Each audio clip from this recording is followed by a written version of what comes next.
মহান স্বাধীনতার ঘোষক বিএনপির প্রতিষ্ঠাতা শহীদ রাষ্ট্রপতি জিয়াউর রহমান বীর উত্তমের ৯০তম জন্মবার্ষিকী উপলক্ষে তার প্রতি শ্রদ্ধা জানাতে শেরে বাংলা নগরের বাজারের ঢল বিএনপি অঙ্গ সহযোগী সংগঠন সহ নানা শ্রেণী পেশার মানুষের।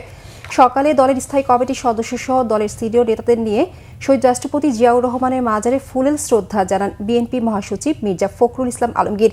এ সময় শহীদ জিয়াউর রহমান এবং বেগম খালেদা জিয়ার আত্মার মাগফিরাত এবং দেশ ও জাতির সমৃদ্ধি কামনায় দোয়া ও মোনাজাত করা হয়।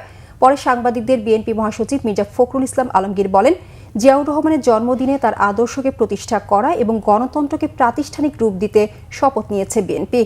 এখনও পর্যন্ত নির্বাচন কমিশন যোগ্যতার সাথে কাজ করছে। সামনের সময় নির্বাচন কমিশন যোগ্যতার সাথে নির্বাচন পরিচালনা করবে বলে আশা করেন বিএনপি মহাসচিব মির্জা ফখরুল ইসলাম আলমগীর। গণতন্ত্রকে পঞ্চাশ রূপ দেওয়ার জন্য আমরা আজকে এখানে শপথ নিয়েছি এবং এই শপথের মধ্য দিয়ে বাংলাদেশ জাতীয়তাবাদী দল সমস্ত অঙ্গ সংগঠন বাংলাদেশে শহীদ জিয়ার যে আদর্শ সে আদর্শকে এখানে বাস্তবায়িত করবে এই শপথ আমরা আজকে এখানে নিয়েছি। আমরা এখন পর্যন্ত নির্বাচন কমিশনকে দেখেছি যে মোটামুটিভাবে তারা যোগ্যতার সঙ্গেই কাজ করছে। আমাদের যে সমস্যাগুলো আমরা মনে করছি সেগুলো আমরা গতকাল তার সংশোধন করেছি এবং আমরা বিশ্বাস করি যে নির্বাচন কমিশন যোগ্যতার সঙ্গেই এই নির্বাচন পরিচালনা করছে। দর্শক, শহীদ রাষ্ট্রপতি জিয়াউর রহমানের মাজারে আছেন আমাদের বিশেষ প্রতিনিধি মুহিবুল্লাহ মুহিব। সরাসরি কথা বলবো তার সাথে। মুহিব, জিয়াউর রহমানের মাজারে এখন কারা শ্রদ্ধা জানাচ্ছেন আর বিএনপি মহাসচিব কি বলেছেন সেটা জানাবেন আমাদেরকে। রেখা, আপনি নিশ্চয়ই জানেন যে শহীদ প্রেসিডেন্ট জিয়াউর রহমানের ৯০তম জন্মবার্ষিকী এবং এই জন্মবার্ষিকী উপলক্ষে জিয়া উদ্যানে এবং জিয়ার মাজারে কিন্তু মিছিল আসছে, মিছিল যাচ্ছে।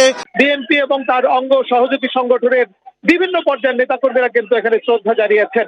শহীদ প্রেসিডেন্ট জিয়াউর রহমান তিনি শুধু বিএনপির প্রতিষ্ঠাতা ছিলেন না, তিনি সাবেক বাংলাদেশের প্রেসিডেন্ট এবং তিনি স্বাধীনতার ঘোষক এবং একই সঙ্গে তিনি মুক্তিযোদ্ধাদের সর্বোচ্চ খেতাব প্রাপ্ত যেসব মুক্তিযোদ্ধা রয়েছেন সেই বীরোত্তম খেতাব প্রাপ্ত একজন মুক্তিযোদ্ধা। তিনি সাবেক সেনাপ্রধান, একই সঙ্গে বাংলাদেশের যে বিবিসির জরিপে যে সর্বকালের সর্বশ্রেষ্ঠ বাঙালিদের অন্যতম একজন তিনি এবং তার এই জন্মবার্ষিকীতে অর্থাৎ ৯০তম জন্মবার্ষিকীতে হাজার হাজার নেতাকর্মী আসছেন তার মাজারে শ্রদ্ধা জানাতে।